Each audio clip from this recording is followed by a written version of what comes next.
You can be a bother who dyes his hair Dennis Rodman blue in the face of the man kneeling in blue in the face, the music of his wristwatch. Your mouth is little more than a door being knocked out of the ring of fire. That is the beginning of the poem by Terrence Hayes, written in 2020 entitled George Floyd. Tonight's program comes 5 years after George Floyd's murder. The actual anniversary is this Sunday, May 25th. My name is Marcia Eli. I work with the Arts and Culture team, BPL Presents, of the Brooklyn Public Library. Thank you all for being here. We're honored to gather 3 extraordinary voices this evening: historians Elizabeth Hinton and Jeanne Theoharis, and New York City Councilmember Ossé, to reflect on the history of an ongoing crisis around anti-Black police violence. We're in a time when phrases like systemic racism and white supremacy are being scrubbed, and an executive order claims to, quote, restore truth and sanity to American history. So it's more important than ever to have conversations like this one about the racial reckoning of 2020, the long history of anti-Black police violence that preceded it, and the birth and growth of movements. Following the moderated conversation, we'll turn to your questions and your thoughts. Our ushers will bring a mic to you at your seats. Please stand while you speak and keep your questions brief. I also want to mention that we have both Elizabeth Hinton's book, America on Fire, and Jeanne Theoharis' book, King of the North, at our shop. We have them special for this event. Now let me tell you a little bit more about our guests and turn it over to them. Elizabeth Hinton is professor of history, African American studies, and law at Yale University and Yale Law School. She's the author of From the War on Poverty to the War on Crime, The Making of Mass Incarceration in America, and, as I mentioned, America on Fire, The Untold History of Police Violence and Black Rebellion Since the 1960s. Both books received numerous awards and recognitions. Hinton also serves as founding co-director of the Institute on Policing, Incarceration, and Public Safety at Harvard University. Ossé is the council member for New York City's 36th district, representing Bedford-Stuyvesant and North Crown Heights. He entered politics as an organizer and prominent figure in the Black Lives Matter movement. At 23 years old, he was elected in 2021 as the youngest member of this council and is the only member hailing from Gen Z. He is now the co-chair of the Brooklyn delegation. And Jeanne Theoharis, who will serve as moderator as well as contributor to tonight's conversation, is Distinguished Professor of Political Science at Brooklyn College and the author or co-author of 13 books and numerous articles on the civil rights and Black Power movements and the contemporary politics of race in the United States. Her new book is King of the North, Martin Luther King Jr.'s Life of Struggle Outside the South. Her biography, The Rebellious Life of Mrs. Rosa Parks, won a 2014 NAACP Image Award.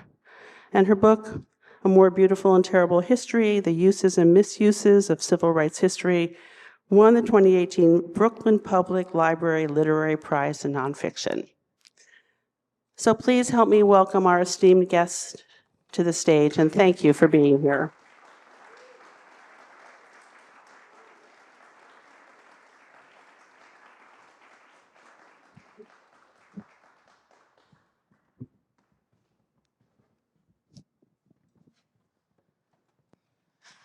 Good evening, everybody. Good evening. So, as Marcia just mentioned, and I wanted to first say thank you to the Brooklyn Public Library and the Center for Brooklyn History for having this conversation tonight. And I think I speak for both me and Elizabeth in that that this is a conversation that is also foregrounding the fact that we need to think about history, to think about the May 25th, 2020, and what happened and what ensued.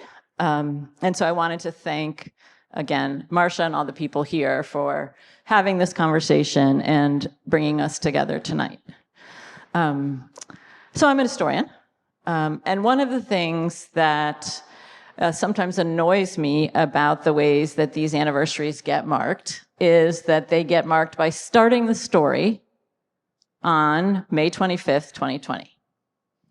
And that I think one of the things we're going to be talking about quite a bit tonight is the ways that that does not do justice to what happened, either to Mr. Floyd or to the organizing that came after that.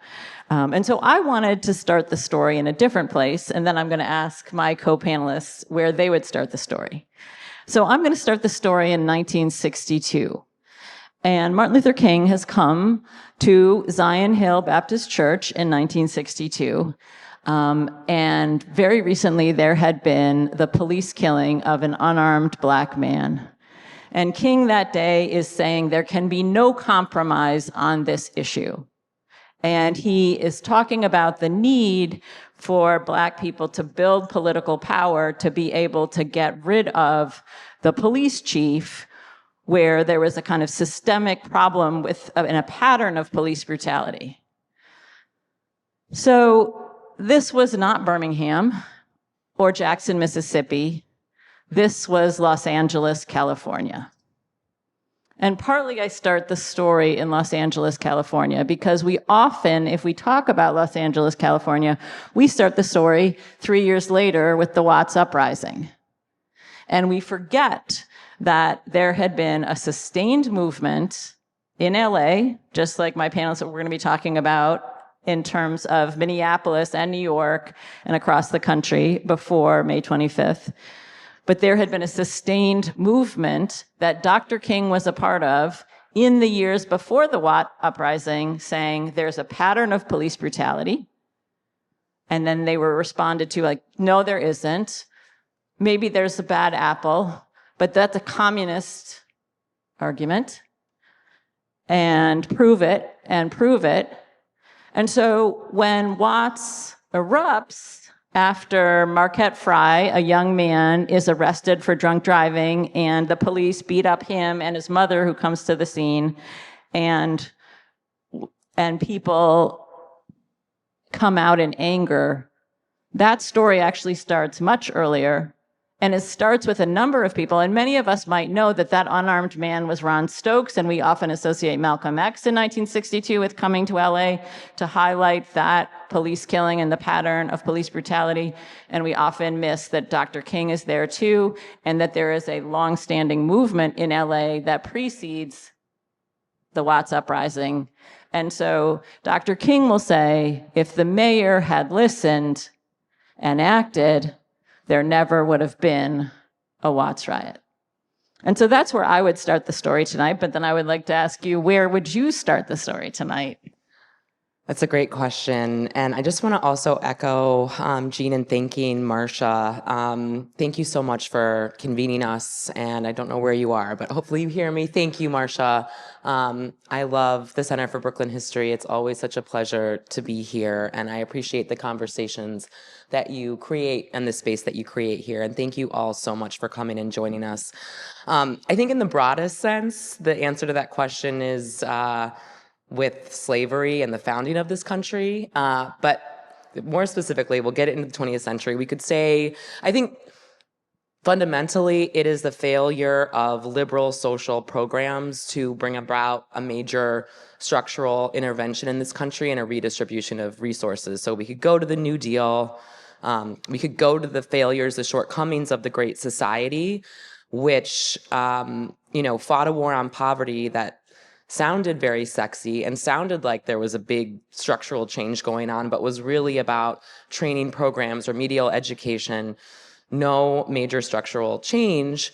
And the response to that, of course, was rebellion during the second half of the 1960s, beginning here in New York City, in Harlem in 1964, in Bed-Stuy, but really the Watts uprising, the Watts rebellion in 1965 was kind of the explosive catalyst that set off an extremely militarized response to Black political protest, in which police brutality was always the catalyst, but that was because the police in targeted low-income communities of color symbolize all of the larger structural inequalities, the high rates of unemployment, high rates of extreme poverty, failing and crumbling public schools, and no recourse for just inhospitable housing, where in housing projects there were rats and roaches in people's homes, slum landlords extracted exorbitant rents from people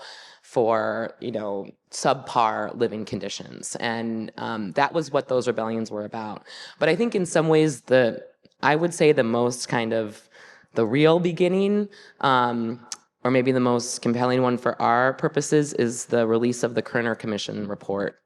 In the middle of the Detroit Rebellion in '67, which was the most unprecedented incidents of Black political violence in the nation's history until Los Angeles in 1992, Lyndon Johnson famously called for the Kerner Commission to identify, what was causing these riots, as policymakers and the American public, for the most part, called them, and to identify solutions.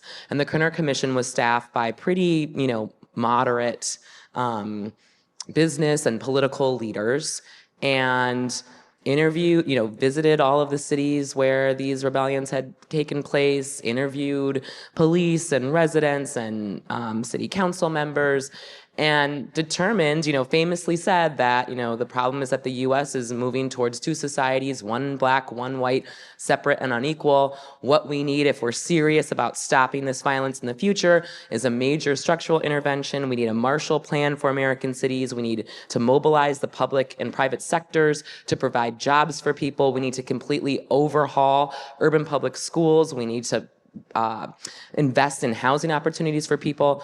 The Kerner Commission, again, a moderate presidential task force, rightly identified that if we were serious about solving these problems, there needed to be an infusion of resources. And that didn't happen. Instead, the infusion of resources went into modernizing police, equipping them with military-grade technology, investing into the expansion of the prison system. So essentially, instead of actually giving people the tools to really realize the benefits of American citizenship, policymakers decided instead to invest in policing and prisons, which would then manage the impact of these enduring inequalities in the U.S. So, the legacy, George Floyd and all of the other police killings that we've seen since are a legacy of this failure on the part of our government to address the root causes of the problem. Wow, I feel like my answer is going to show that I'm clearly not the historian on the stage tonight.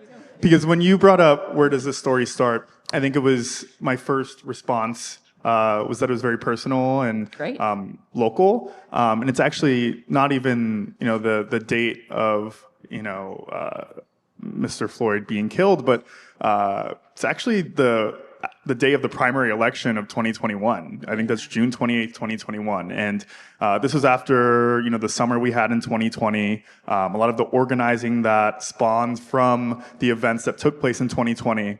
And the response to that being the election of, an ultra cop for mayor, as well as a city council that held opposing views to what the movement was calling for in the previous months. And that was the start of my journey in public office. And I also think it was the turning point where we saw a lot of elected officials and celebrities and people in media, making these grand statements about Black Lives Matter. But I saw it as the start to the end of all of that immediately, right? A lot of pro-cop sentiment stemming from heads of our city, state, and federal governments. A lot of rolling back of the attempted work that a lot of organizers and activists and individuals who are out on the streets were pushing for. Leading to a lot of the Democratic Party, then reverting back to a lot of this pro-cop sentiment, then Trump coming back into office. So I feel like, we always, and I appreciate hearing the history of where this starts, but I always think about what happens after the protest ends, and it makes me think about, the time where the real work starts, right? In terms of, when we're not chanting in the streets, what's actually going on in the polls and our communities, and in terms of the service that we should be providing for one another. So that's the date that comes to mind, and I know that's after, the murder of George Floyd, but Right. that's where my story starts. Thank you. Well, since you brought up our mayor, many of you probably saw in the past couple days, he compared his own persecution to that of Dr. King. I was Malcolm X. I was in church with him on Sunday, and he compared himself to Dr. King, Malcolm X, Marcus Garvey, and then Jesus Christ. And then, but my favorite is the Young Lords, and I don't know if people have seen, but Yes. the Young Lords are like, if you've seen people responding, Denise Oliver and many others, take our name out of your mouth. Absolutely. But since we're going to talk, sort of thinking, part of the question was also, I think, oftentimes when we start with the moment of another police killing, right, there's a way that we leave off the organizing that precedes it. And so I actually wanted to start with another moment, and that is another viral moment. This one is September 3rd, 1958. Dr. King has gone to see his friend Ralph Abernathy, who's going to court in Montgomery, and he comes into the courthouse, and the police don't like it. And they basically corner him, and they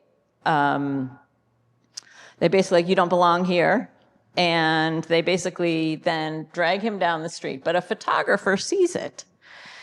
And you may remember, this is one of the most famous pictures of Dr. King. He's half Nelsoned on the police station counter, right? He's wearing a hat. So a photographer sees this happening, and so he's taking pictures, and they arrest King, and the police are mad because their picture's been taken. And so Dr. King talks about how once the camera's gone and they take him into the cell, they kick him, they choke him, they try to break his arm. But that picture, I couldn't prove that it was the very first time, but it's one of the first times that an image of police brutality makes it into the mainstream news media. So this is a Rodney King moment, a George Floyd moment, decades earlier. And then 2 weeks later, Dr. King comes here to New York, and he speaks on 125th Street right outside the Hotel Teresa. And he talks that night about his own experience with police brutality. And I think many of us know the Hotel Teresa on 125th is right down from where Malcolm X's speaker corner was, and a couple blocks down from where just the year before, a member of the New York Mosque, Jeanne Hinton, had been brutalized by police. And so that night, Dr. King is talking about his own experience of police brutality and drawing commonalities with New Yorkers who were outraged, right, by that picture, just like people were outraged with the video of Rodney King, just like we have been outraged again and again. But this is, again, 1958. And I start in 1958, and I start with him at this evening rally on 125th Street, because I think we often forget, and we were talking about this before, that one of the key issues of the civil rights movement was police brutality. And it wasn't just about bad apple cops. That Dr. King began using the frame of domestic colonialism to talk about the experience of Black people in cities like New York and LA and Chicago, partly because of the ways that people were segregated and ghettoized and the way that profit was made out of that, but also the ways that the police and the courts were used as enforcers. And that's his word, not mine. And so today I'm sort of thinking about what does it do to remember that history of organizing, of the civil rights movement, as having one of those key issues being police brutality. Because when we fast forward to 2020, one of the other sort of galling things, I think, to all three of us was the ways that the civil rights movement was being dragged out to chastise young protesters. You're not doing it the right way. Be more like Martin Luther King. And you're like, what? They are. Because police brutality was such a central question, because it was seen as a structural issue, and because there was a need for kind of disruptive protest. So I guess I wanted to ask each of you to kind of talk about organizing. And it doesn't, you don't have to be, like, you and I can talk deeper history, but the history of organizing that precedes these moments, and then the ways that organizing often gets erased or obscured or overlooked in the ways then we go forward from those moments. Yeah, I guess I'll bring it to the local again. I think, after George Floyd was murdered, I went out to protest. I'm hoping many people in the crowd did as well. And, I remember, being in a Barclays Center.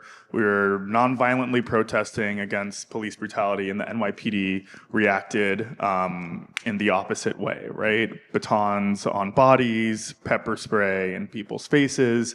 And, I was documenting the entire thing and capturing a lot of the moments that were taking place on the streets at the time, and decided, personally, to continue going out every single day after that, to attend more protests, to document more of what I was seeing. And I did just that. I started speaking up at more of these protests. People were listening to what I was saying, and I ended up, working with a collective of different individuals that started leading some of the largest protests in New York City at the time. In the fight for Black lives. And eventually, we honed in a lot of our advocacy on the powers of the city council and the city government. New York City has a budget of, $115 billion. And, a lot of that money goes to the NYPD. And a lot of the organizing energy that we were putting into it was to push back against that budget vote. And after that budget vote, even though they did pass it, I saw the movement, splinter in various different ways, right? People were organizing, on a more mutual aid level. People were organizing sometimes in a more of a cultural level. I chose to organize on a political level. And, I saw this diversity of organizing that came out of the movement at the time that was beneficial in its own capacity, and it was really beautiful to see. But at the same time, a lot of the protests that were taking place in the city were continuing to dissipate. Police were getting more aggressive with a lot of the protesters, especially as Eric Adams became mayor. And there was an intentional disruption of the organizing that was taking place in the city at the time. And why I gave that date of June 28, 2021 is because I still see some of these pockets of organizing that exist in the city, but it's not nearly, what we saw at the height of the protests that took place in the summer of 2020. And I think there wasn't much infrastructure there for people to know how to organize after the protests ended. And, I think I was coming here thinking about what I wanted to say tonight. I think it's definitely a very somber moment here, but there isn't a lot of organizing that is happening today, in the wake of what happened that summer. And, I aim to do that work on a political level. I do see, there are again some pockets of where that organizing exists, but on the organizing front, I'm trying to think about what we can do now to make sure that infrastructure to organize is in place. God forbid, a protest movement like the one that just happened in 2020 happens again. I feel like I trailed off from the question that you just asked, but Yeah, no, that's great. I mean, I think to the point about the kind of first viral police brutality video, I think it has been in the protests against police brutality that we've seen, from essentially Obama's second term with Ferguson in 2014 forward. I think that the fact that we all have these cameras in our pockets and we can document this and put it on social media itself, and the sharing of the abuse, the brutalities, the atrocities that are happening in our communities at the hands of police, mobilized many and brought them to the streets. But I think that part of it is that it has to be tied into something larger to help sustain that. In the 60s and 70s, I get the perception is that the rebellions, and in my book, America on Fire, I talk about this, there were nearly 2,000 rebellions in cities all across the United States during this period that we hadn't really been talking about. The focus had been on large cities like New York and Watts and Detroit, but this happened all the time as a result, as I mentioned, of these newly militarized police forces coming into segregated Black communities. But in all of those communities, the perception is well, these are just, these are spontaneous and they're not related to anything, and it's wayward youth. In all of these communities, people had been fighting. People had been using nonviolent direct action protest tactics for decades. With no real recourse. People had been filing petitions, people had been boycotting, people had been marching, people had been doing everything to try to get the underlying conditions addressed. And at some point, and I argue this in the book, especially in the later period, especially after 1968, when we see actually that's the kind of golden era of these, 68 through 72 is when we get, nearly 2,000 of these happening in smaller cities. But it's the next logical step when you've tried everything and you've been organizing is to use violence. So it's the story in 2020 is slightly different than that. But I think a lot of people were mobilized by the videos. But many organizers and communities had been in the communities where the protests happened, in the communities where the incidents of brutality happened, had been organizing and using these similar tactics. Borrowed, inspired by their forebears in the civil rights movement to address these very issues. And these kind of viral videos helped mobilize other people, bring allies into that movement, and brought people to the streets in unprecedented numbers. But the question is, how to sustain that? Right. And I think we're going to talk about that in a sec. But I wanted to talk about another aspect of it, which is the media. And again, I'm going to be like the drumbeat of the civil rights movement and Dr. King tonight, partly because that's where my head is, but partly because I think it's so misused and it so impoverishes us then to how to think about the present, because our idea of what the civil rights movement was or what struggle looks like in this country has been, in some sense, held up, but also twisted and distorted. And so one of the things that Dr. King, that many activists at the time identify as a problem is the media. And Dr. King will talk about, again, if we think about Birmingham and the outrage in this country about Birmingham, right? And yet, as the nation, and this is Dr. King, Negro and white trembled with outrage at police brutality in the South. Police misconduct in the North was rationalized, tolerated, and usually denied. And then simultaneous with this critique was also this, the sense that he talked about how Northern liberals, including Northern liberal journalists, liked him and liked protest as long as it was safe from them in the South. And so when those tactics sort of happened on the streets of New York, that was a very different, then they were a problem, then they were unreasonable. And I'll give one of my very favorite examples because we're here in New York City. And that is the 1964 school boycott here in New York City, right? February 3rd, 1964. The biggest civil rights protest. If you ever get on Jeopardy and they ask you what the biggest civil rights protest is, it's not the March on Washington. It's February 3rd, 1964. Nearly 500,000 students and teachers stay out of New York City schools because we're a decade after Brown, and there is still no even comprehensive plan in this city to desegregate New York schools. Now, the New York Times, which had had substantive, fairly thorough and rigorous coverage of Birmingham the year before, when we get to the New York City school boycott, they call it reckless, unreasonable, adult-encouraged truancy, and violent. And so I guess my question was kind of to think about the role of the media in both in constructing these moments, but also in constructing what we see and can't see about kind of where we are and where we're going. And I don't know who wants to... Well, one of the things that I neglected to say when I was talking about these cameras that we all have in our pockets now, and we can document this stuff, is that I think lacking that, there is this sense, as Jeanne was saying, that like police brutality is a figment of Black people's imagination, that it doesn't really exist. I saw this again and again and again in the archive. And so that's like, with the videos, you have the undeniable proof that can then change the media narrative, whether or not the media wants to cover it. I think one of the things that was really infuriating to me in doing the research on the earlier period, but then we saw it in 2020, and I'll explain, is the way that the media during these kind of moments of protest and during these moments of political violence present police violence and police brutality against protesters as if it's the protesters.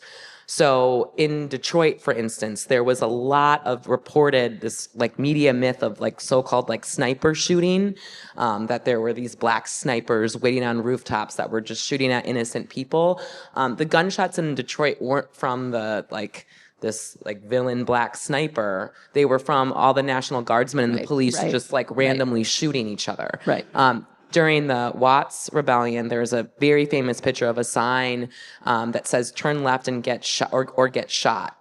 That was placed kind of at the border of the so-called riot zone. And the way that the picture is presented in the media, as if that sign was created by the protesters, if you want to call them that, the rebels themselves. That was a police sign meant to discourage people from suburban communities from coming into Watts. Flash forward to 2020, the vast majority, and she was getting at this, the vast majority of the protests were completely nonviolent. And so the kind of air of violence that the media helped created was not the protesters, right? It's the police using tear gas, chemical spray, abusing protesters. And the implication is, because police have this monopoly on violence, is that the protesters were violent and the police were responding in kind. No, the police were using these weapons against people who were exercising their First Amendment rights. And so the kind of, there's a fog, there's a haze that the media uses to kind of present this police violence as being in reaction to violence on the part of protesters. And so that false portrayal ends up justifying more violence against the protesters and ends up criminalizing the protests themselves. Yeah, this may surprise maybe many in the crowd, but I was actually born Black, and my parents, always taught my siblings and I about how the media will always be weaponized against Black folks in the case of police brutality. And what was really, and I saw that with, even, this wasn't police brutality, but even Trayvon Martin, just being a young teenager at the time, the media coverage of that was wild to see, of them trying to play both sides and justifying the murder of a young boy, right? What was really unique, and, I touched on this before, but about 2020, is that we actually had a tool as activists, as organizers, as people who gave a fuck about what was happening at the time to combat the narrative that media was placing on protesters and the movement as a whole, right? And I actually was able to use that tool of social media myself to push back against the narrative. For example, there was a protest that I was at. It was a large protest. I think we were going down Fifth Avenue.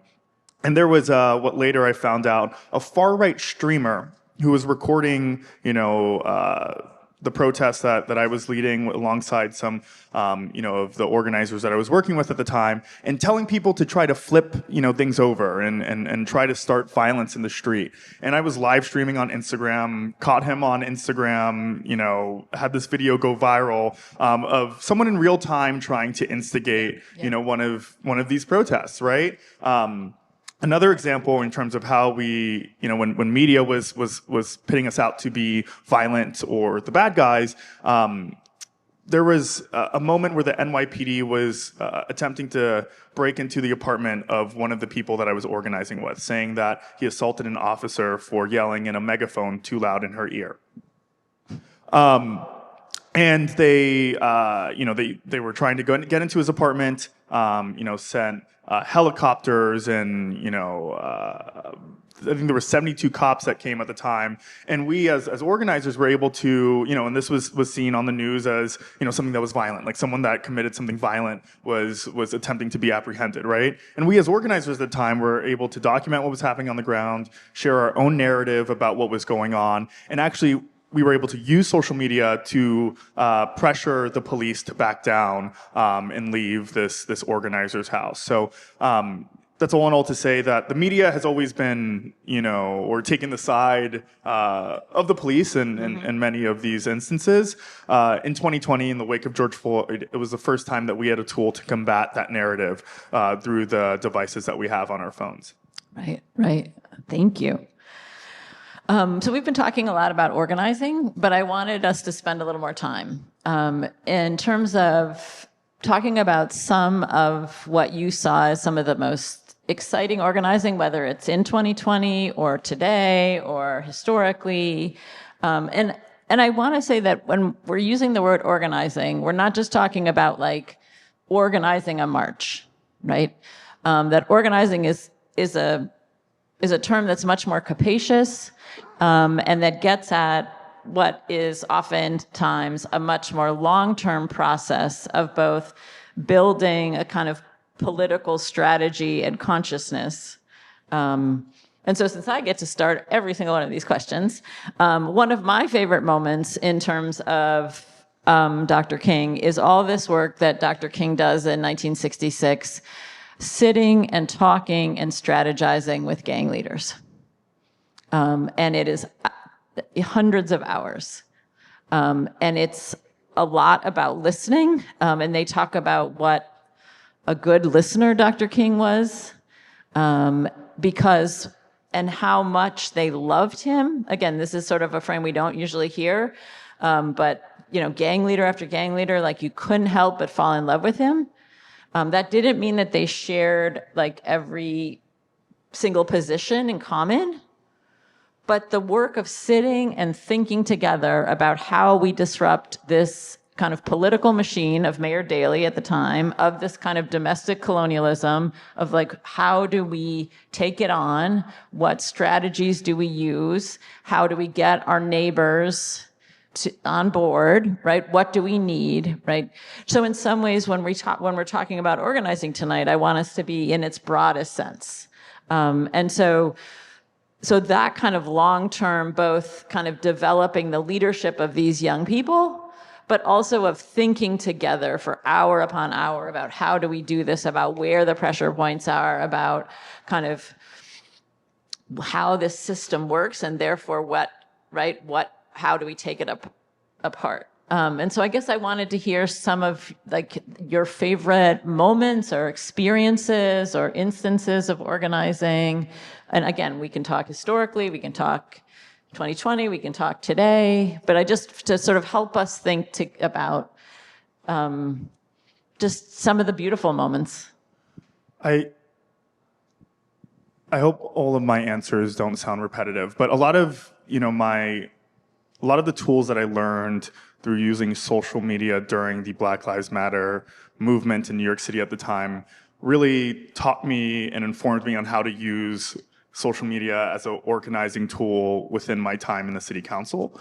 And, I think a lot of people laugh or maybe social media can be seen as break it down for us. as lowbrow when it comes to actual organizing. But from turning people out in the streets in the summer of 2020, I started to infuse some of those same methods into how to turn people out to pass legislation and to push for beneficial change within our city. And the first example of that came to mind when you asked that question was a couple years ago. The Rent Guidelines Board, also known as the RGB, was proposing, under the leadership of Mayor Eric Adams, was proposing one of the highest hikes that we would have seen in a long time. I think they were proposing a 16% rent increase for 2-year leases for rent stabilized units in New York City, and an 8% increase for a 1-year lease. How many of you can afford an 8% or 16% increase on your rent? Right. It's a little ridiculous, right? And, I went out to, this is my time as a council member, I went out to a rally at one of these Rent Guidelines Board hearings where they were proposing these hikes, and there were about 18 people there, right? Pushing back, well, maybe like a little more than half are pushing back against the increase in proposed rents, and the other half are like property owners saying, no, we need more so that we could pay for X, Y, and Z. And I was shocked to see that there weren't more people there. Also, not shocked because, it was a very mundane, civic meeting that many people did not know about. But going into another hearing that the Rent Guidelines Board, was having, I decided to take this as an opportunity to organize. And I took to social media, short form media, to tell people, your rent's about to go up if you don't do this. And I broke down what the Rent Guidelines Board was, the power that the RGB has, and the power that their voices had to push back against these rent hikes. And I told them to come out at the next hearing, which was in Brooklyn. The video went viral. People saw it. People were sharing it. People were tagging their friends in the comments to tell them to come to, the next hearing. And as I said before, that first hearing, there was about 16 people. At the one that I told people to come out to through social media, over 1,000 people showed up at the hearing. And it was every single type of New Yorker that you've ever seen, right? It was a goth girl in fishnet tights. There was, some guy who I think was coming off of his carpenter job. It was really cool to see the diversity of people that were out there. And they were all saying we came out here because of this video that we saw. And the hearing went on for a little bit. Most of those folks were tenants pushing back against these rent increases. And, at the end of the Rent Guidelines Board decision, they only decided to increase rent by 2.5% for 2-year leases, and I think 1.2% for 1-year lease. That's still a rent increase, but it was sizably less than the large amount that they were pushing for. And I think this was a really amazing example of, me organizing in 2020 to turn people out in the streets, and then now doing the same to garner real results when people show up to something as basic as a Rent Guidelines Board hearing. So I think that was a really cool example of what digital organizing can do. Use the same tool to pass a bill to ban forced broker fees this year by turning people out to city council hearings and calling their council members. And I think that restored some faith within some digital organizing in the wake of what happened in 2020. But I want to also say that was doing political education too, because obviously what you said that you first did was say this is what the Rent Guideline Board is, right? So I think sometimes we cordon off social media, right? And we have this hallowed space that's called political education, and that actually was what you did, right? Definitely restores my faith in social media organizing. That's an amazing story. All right, I have 3 things that I want to try to get in here. One is historical, and I write about it. I'm going to be really quick.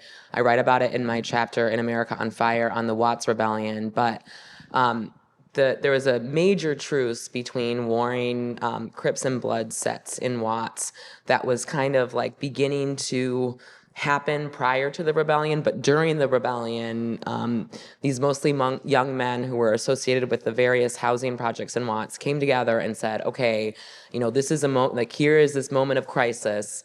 Let's agree to a truce. Let's stop the gun violence, and let's see if we can have an active role in rebuilding and reshaping our community in the wake of, the violence that was happening in South and East LA.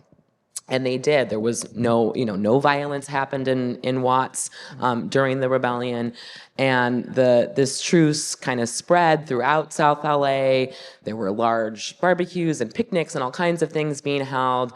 The young men made a set of demands on the city, basically saying, like, look, if you invest in us, if you give us jobs, if you invest in our schools, we will stop the violence. Like, this is what we need. We will stop gun violence. You got to give us something too, because we can't just start from scratch. Unfortunately, that never happened, and the city invested instead in a tens of millions of dollar jail in the area. But that was a real missed opportunity. And even despite the lack of kind of city investment back, that was a low point. That kind of moment in the mid '90s through the late '90s in LA was a lower point of violence, due in part to the truth. So that's one piece. I think in our time, I'm really inspired by the formerly incarcerated convicted people and their families movement, which I feel like the media there's not enough attention on this movement, but have achieved, over the past 25 years, tremendous legislative victories. People like Desmond Meade in Florida, who mobilized tens of thousands of people in the state to re-enfranchise people who had been excluded from their right to vote due to a prior felony conviction.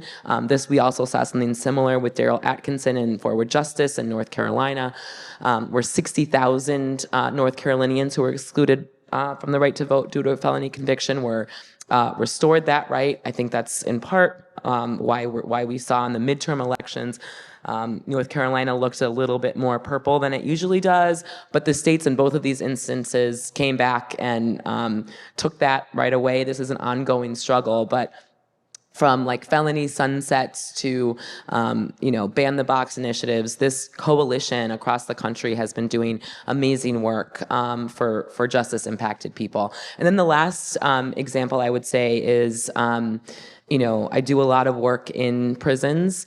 And I think that the organizing that happens in prison, the way that men and women in prison care for each other, the way that they offer kind of organic political education classes for each other, that is a kind of abolitionist practice that is really inspiring, and it's a form of organizing even under the most repressive conditions and circumstances. So I remain inspired and hopeful by all of that. Thank you. Do we have enough time? One more. Okay. So obviously we are in a terrifying moment. What's going on? I don't know.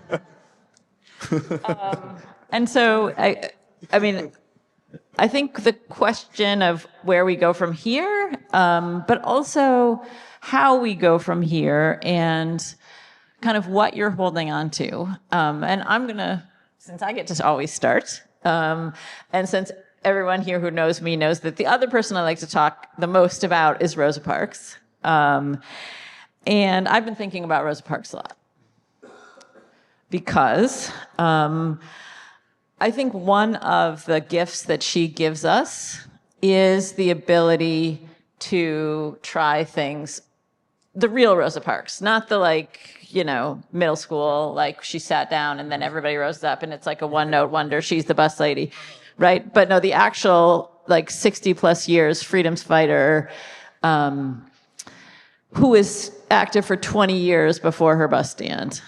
And for much of that, right, she is doing things with a small group of people, and one of her bedrock beliefs is you have to say that you don't like it, right? That you have to dissent, that there is a value in that, even if that's all it does, is just to say, I don't like this. And so to make stand after stand when there's no evidence that it's going to do any good. And I think I've been thinking about her a lot, not surprisingly, because how do you, I think people constantly are asking the question lately, well, how do we know what's going to work? And I think the gift that Rosa Parks gives us is that you don't know what's going to work, right? That in fact, she does so many things before that night on the bus. And in fact, that night on the bus, when she makes her stand, right, she'd been thrown off the bus by this very same bus driver. The bus driver does something different that night, which is get her arrested. And she's annoyed, she says, because she's actually planning this workshop for the weekend, because she has a youth council of the NAACP, and that's what she sees as her. So she's annoyed because she's gotten herself arrested. But the ability to be able to make moves without knowing that this is going to be successful, and to be able to do it again and again and again. And so I guess that's one of the things that I've been thinking about in terms of like both, not just where do we go from here, but how do we go from here? Like, I think some people are asking it in the question of like, where do you find hope? And I'm not sure, like, I don't know how to answer that, because I'm not sure even our greatest heroes, like, she says it was hard to keep going when all her efforts was in vain. She talks about feeling bitter and feeling crazy and feeling like alone, right? So I'm not sure that's the right question, but I guess it's like, how do we go from here? Or what ideas do you have for how we go from here? If you have something on the tip of your, I mean, that's a hard question, right? And I've been thinking about that a lot. I think that it's kind of uncertain. I think that in conversations with people are thinking about leaving, people are thinking about all kinds of things. I think one of the ways that my response has been doubling down on the work. And I think doubling down, as I was just saying, working with people who are directly impacted, trying to, I think, I'm this, for the most part, historian of like national policy and big federal stuff. And I think that in this moment, I've been doing a lot more local stuff. I've been advocating more on the state level, trying to make changes in Connecticut, advocating hard for this juvenile justice bill. That's another horrible story we could talk about in the Q&A or not, but it's not over yet. But I think I've just been doubling down on that work. And I'm used to like thinking nationally, and now I think that like my kind of like internal response is to just like think about how we think about local, think about communities, thinking about how we can provide love and care for people, because that's what we need. And then also think, how can we, expand our political education and begin to kind of plant the seeds that we're going to need to build a long-term movement, because, it is true that we've lost like decades. And so now, we really need to kind of rebuild, and that might not be a bad thing. So I guess I'm trying to think about this moment as a moment of new possibility and new opportunity, and we have our work cut out for us, and the fight is going to be long and not easy, but that doesn't mean that we kind of give up on it. In some ways, it means that we can invest even harder in new and more exciting ways. And while history is a wonderful guide, like history doesn't repeat itself exactly. There are historical patterns, and I think we can kind of draw from the lessons of the past. I think understanding and studying the civil rights movement, especially right now, is super, super key. But it is going to be something new. Yeah. Whatever we create, those new organizing strategies, those new coalitions, those allies that we're bringing together, the way that we go about it is going to be new, and we can think about that as an exciting opportunity, even in a time that feels really scary. We basically have the same answer. Yeah, always feel so corny when I say this, but it's a real testament to the work that I've been believing in for the past 4 years. But it's local government really gets the goods, right? And it's the one part of our democracy, or one of the many parts of our democracy, one of the parts of our democracy where people really don't care to look into who they're voting for, not even just for mayor, but for city council, for state assembly, for state senate.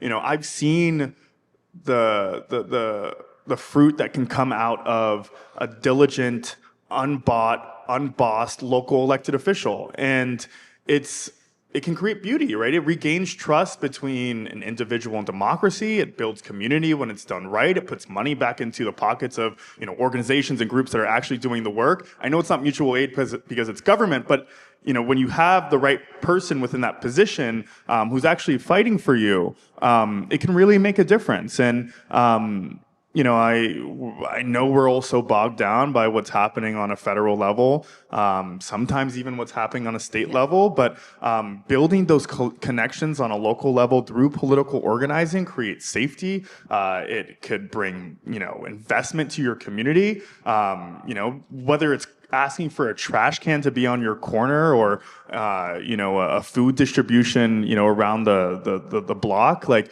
these are the actual, tools that rebuild trust that people have with one another. And it's been a mission of mine for the past 4 years to get more people into the fold of local government, to make them pay attention, especially in a city as badass and as big as New York. And I think that's what I'm always looking forward to continuing to build. And again, it's not just mayor, it's really the person who represents you locally. Yeah. So I think it's time to open it up. And to hear your questions, your thoughts. I think there's a mic there, so I don't know if people...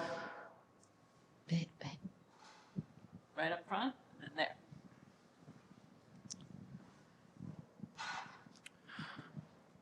How are you making... Oh, okay, context. Like, there's a huge emphasis on Dr. Martin Luther King, who graduated Morehouse at such a young age, right?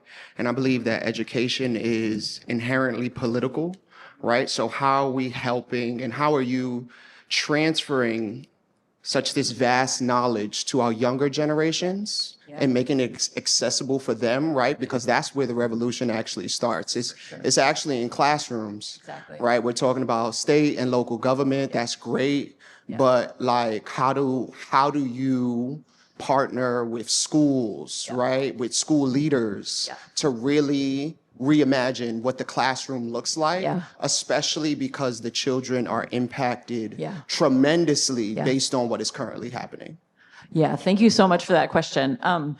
So with the Rosa Parks, I think if people don't know, I did a young adult adaptation with Brandy Colbert. And at the Zinn Education Project, if you Google Zinn Education Project, which is sort of both a community of radical educators, but we did a whole curriculum to go with the young adult book. And as people may know, and Marcia mentioned, a couple years ago, a documentary was made on my Rosa Parks book called The Rebellious Life of Mrs. Rosa Parks. The documentary is called that as well. And so we have a whole curriculum using Rosa Parks, right?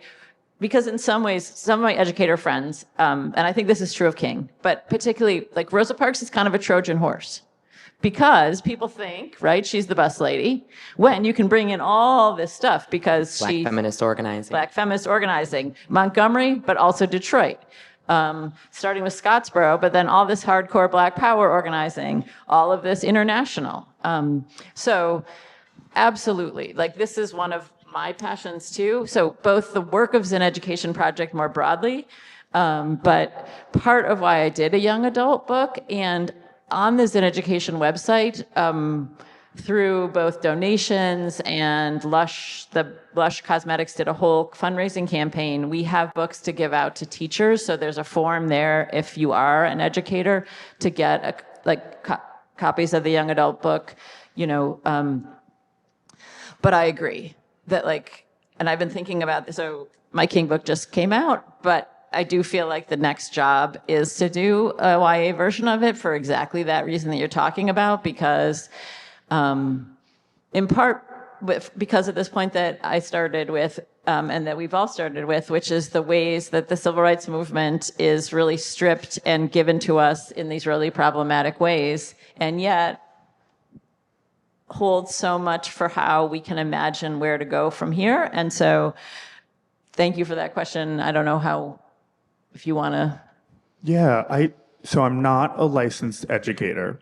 So I don't really have, in my role, I'm not really able to legislate curriculum that's in schools. But, on the piggyback point on, digital organizing, so many of our young people have these devices in their hands, and I think I saw like a statistic that came out recently that, if a young person downloads TikTok, within the first 15 minutes, they're already getting like right-wing misogynistic content, right? And, in the digital space, there's a lot of far-right people who are embedding their hate within the ears of our young people. And what's been really interesting to see in my time in office, while utilizing social media, TikTok, Instagram Reels, as a means of political organizing and entertainment and education, young people have, young high schoolers, sometimes middle schoolers have like recognized me from the social media posts that I make, right? We have this series that we do in my office called Why Shit Not Working, where we break down why so much shit in the city doesn't work and how to fix it. And, I have young people sometimes on the street, or to my 17-year-old sister, to my younger cousins, friends of theirs who, say, oh my God, you're related to, me.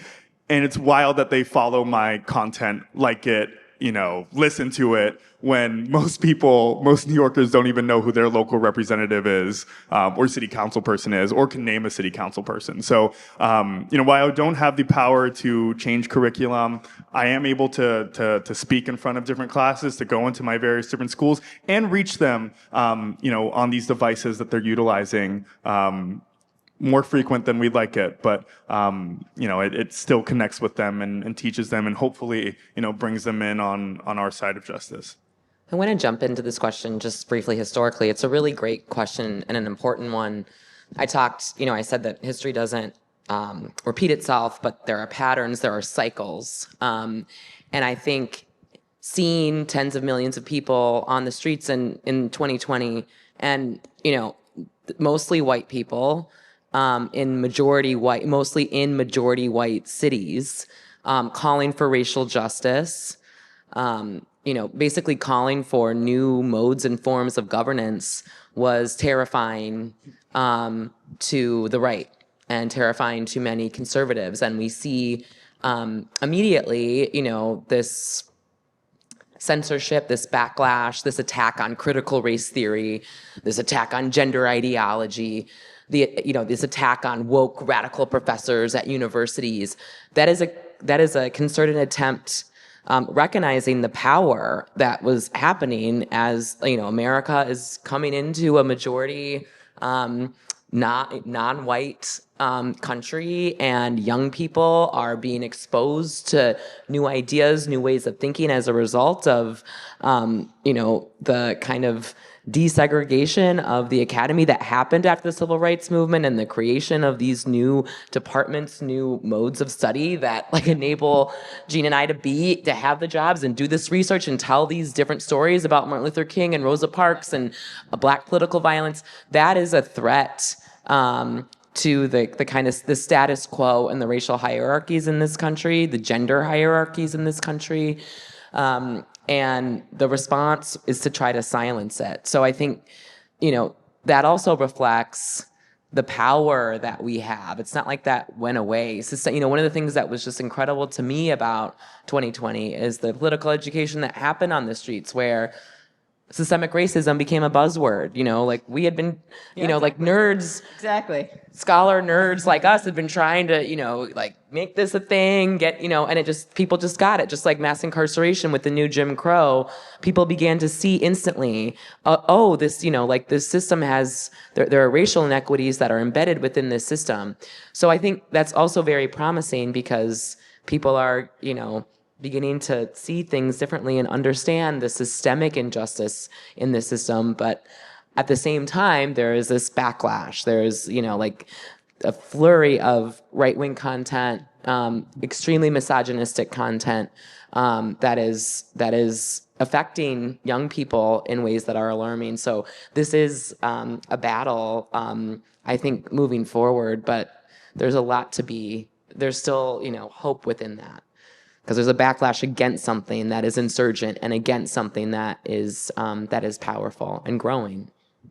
And that we were winning, right? Hi, Jean.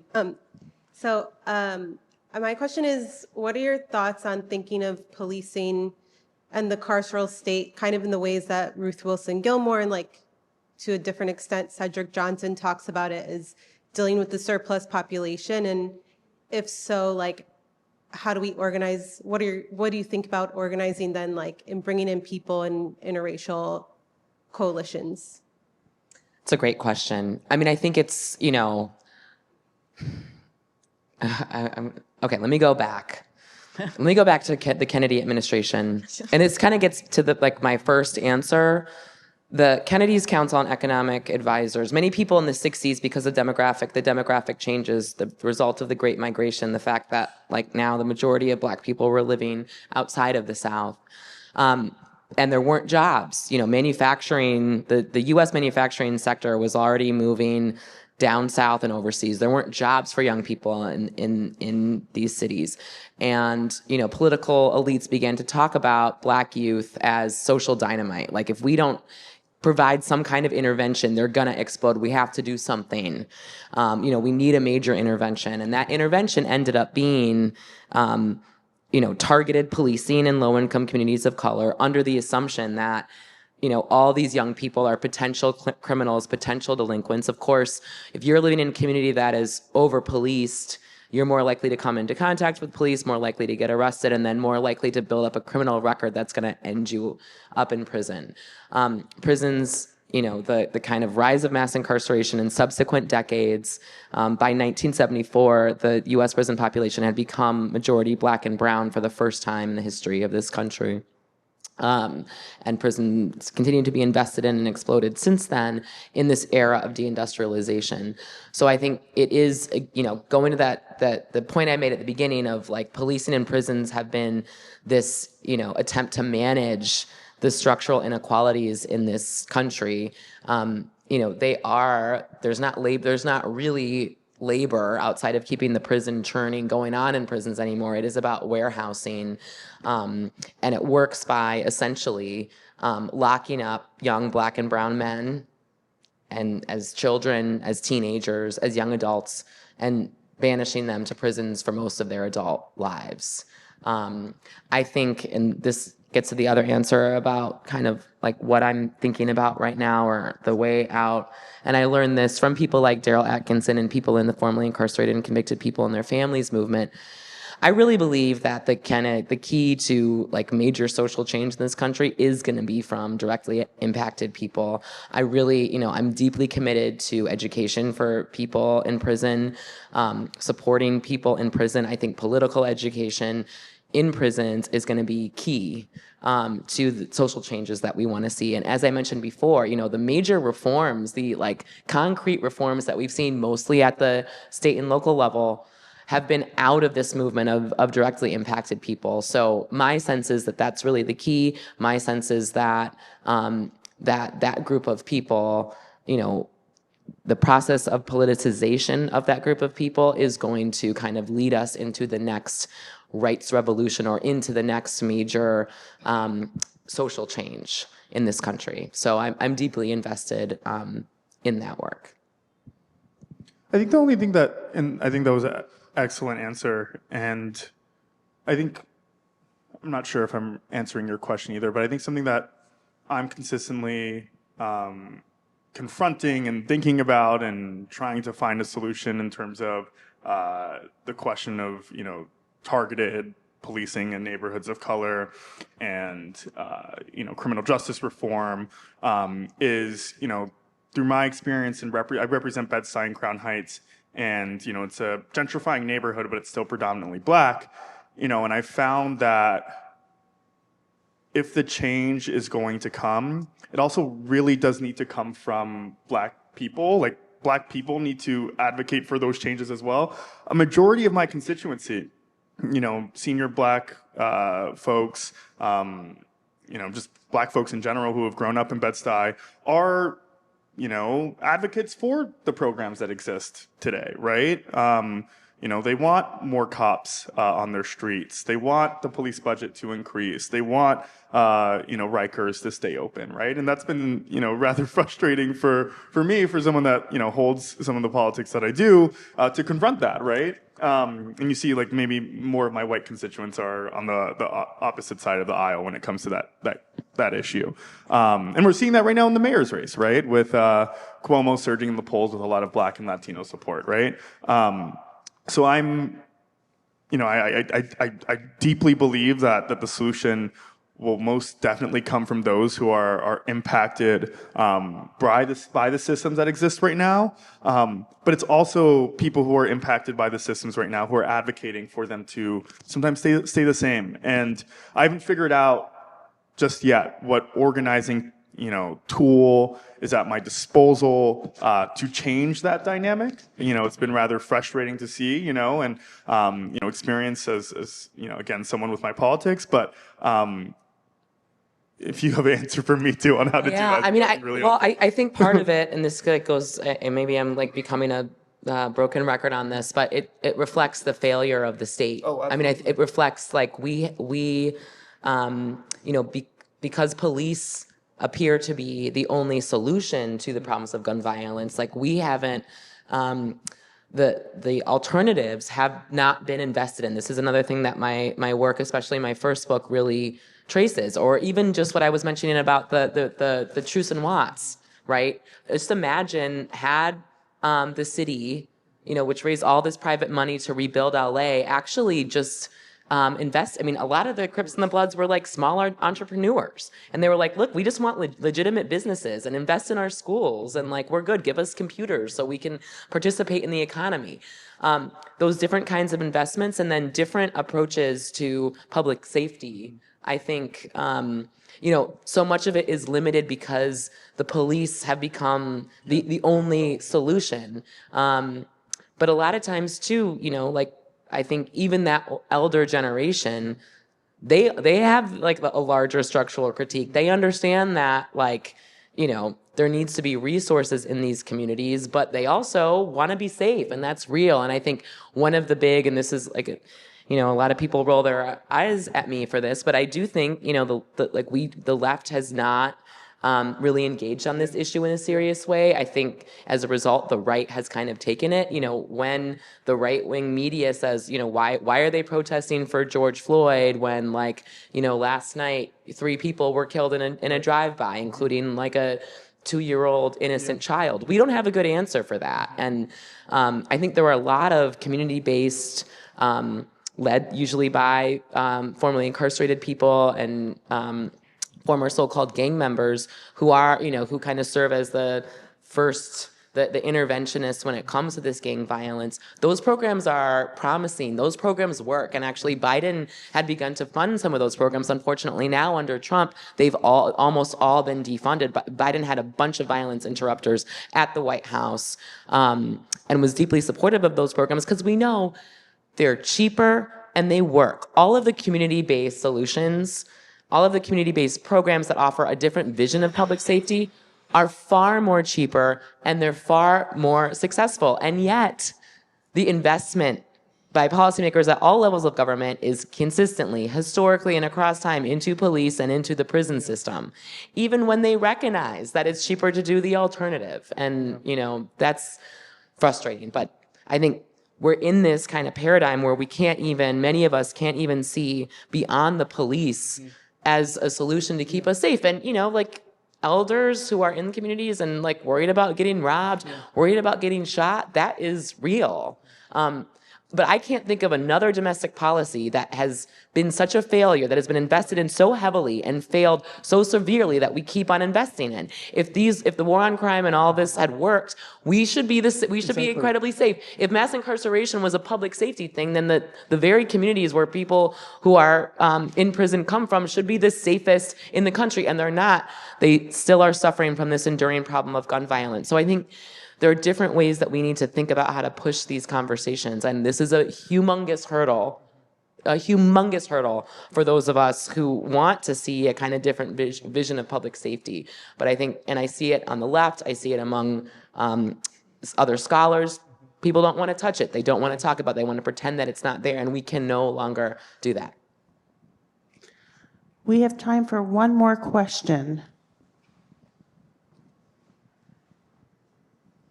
First of all, thank you all three for your contributions. I'm gonna sneak in maybe two questions, I'm sorry.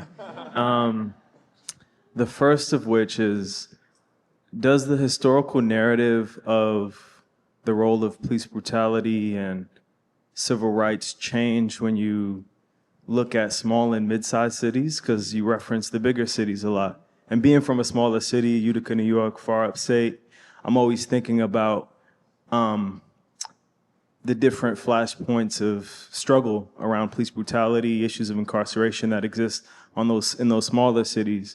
But it's always missing from the grand narratives we tell about mass incarceration, about civil rights, about policing, et cetera. So that's my first question to the historians. I'm also, and to you, bro. I can't answer. No shots, no so shots, no sorry. shots. No shots. I also want to say I just love that your experience in the uprising in 2020 catapulted your political journey. I think that's such an inspiring story to sit with. And the second question is, are there any historical anomalies with regard to, welfare retrenchment and punitive upsurge that you could point to in any region across the states? Or is it just a story of that, right? Like welfare retrenchment, punitive upsurge. Are there any localities where a different politics emerged on a smaller level that you could point to as a source of hope and a model for how to proceed? So those two questions, I'll leave it there. Thank you. Yeah, I can go first.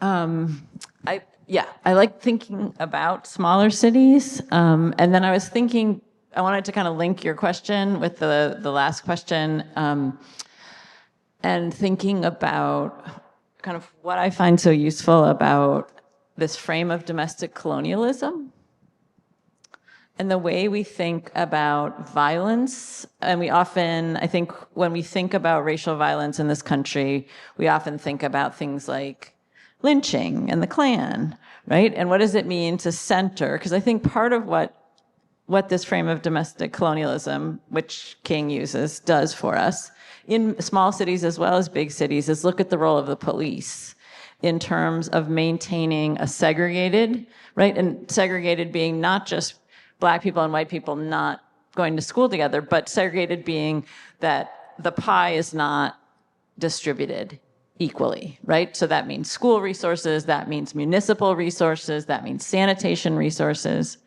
It also means that certain crimes go unpunished, right? So another dimension of, again, what I find useful about the way Dr. King thinks about domestic colonialism is he's like, you talk all about Black crime.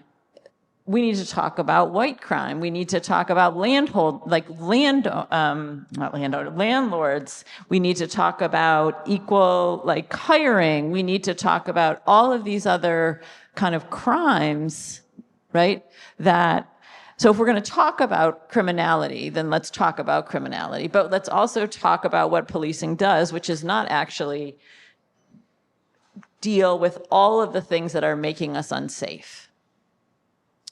And I think we haven't gotten to say Coretta Scott King's name at all tonight. And again, I think I want to just one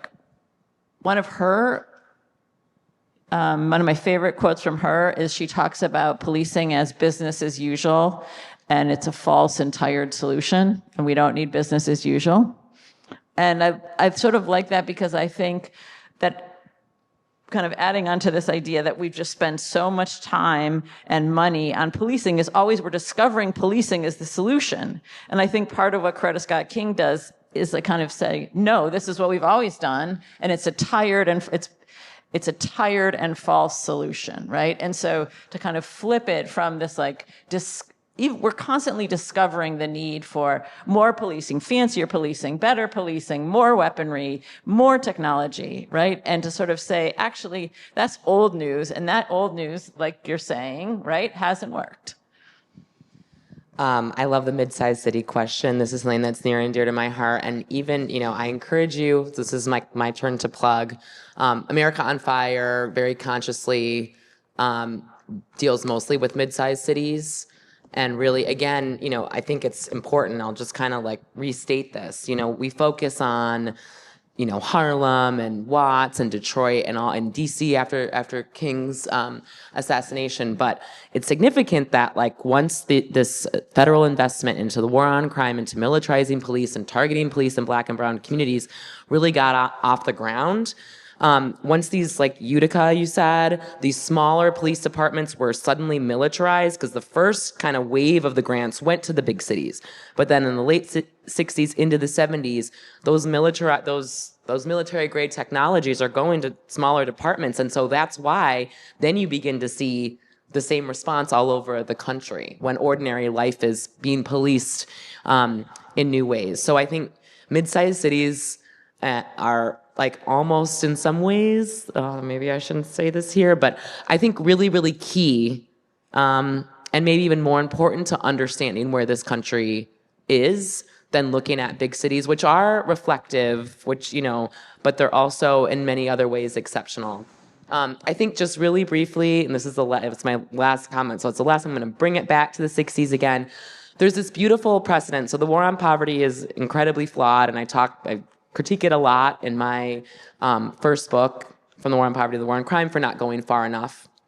And there was this one beautiful policy precedent that was like only for the first year of it, because policymakers got scared, just like people got scared about the power of the collective that we saw in 2020, which was this principle of maximum feasible participation.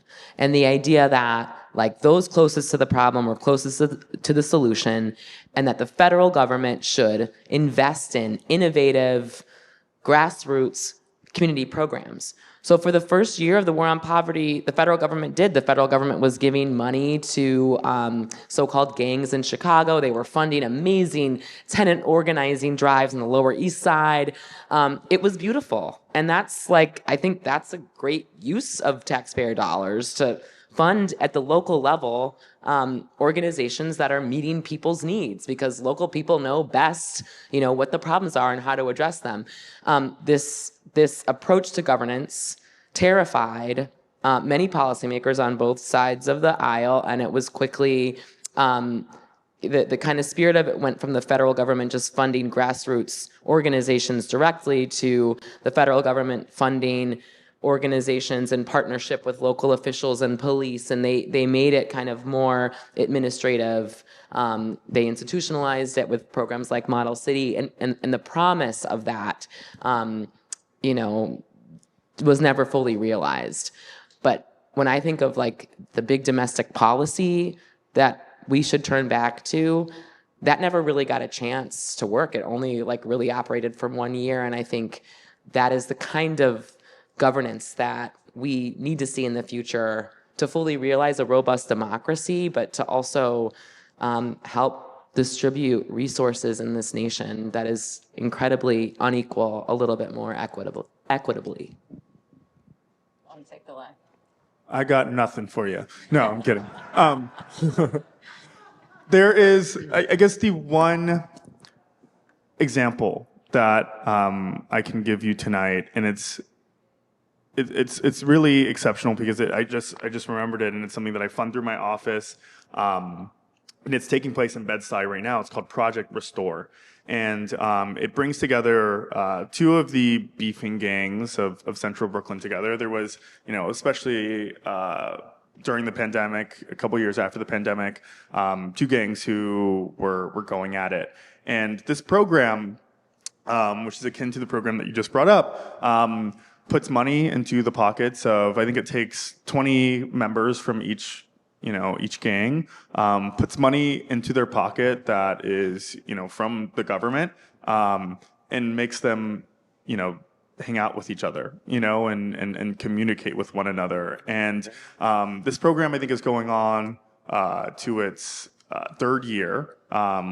And surprisingly, it's through the Brooklyn District Attorney's Office too. That's I think that shocks a lot of people. But And over the past couple of years that I've been representing Bed-Stuy, we've seen sharp decline in gun violence. I believe that this quarter, Q1, I think we only had, one shooting, which compared to when I first entered office, I think there was about 13 at this time, and it plays with this idea of, universal basic income and, how when you give people money to survive, they sometimes, will not resort to other means to get money in or put money in their pocket. So I think that's an example that is somewhat living on today. I hope to see it expanded citywide. Oh, are you? I know that we're advocating for it in this fiscal year's budget. And I think the DA Gonzalez is actually a pretty decent DA as far as district attorneys go. Thanks.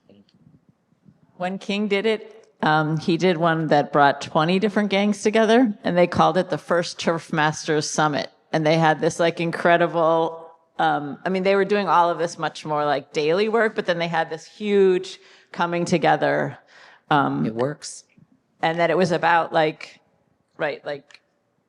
it's not just about preventing violence between gangs. It was all about the kind of structural violence that everyone was dealing with, right, in terms of, housing and rats and all of that. And police brutality. And they had people like the ACLU there doing class action around police brutality. But I loved the notion that it was called the first Turf Masters Summit. And girl gangs as well. It was something.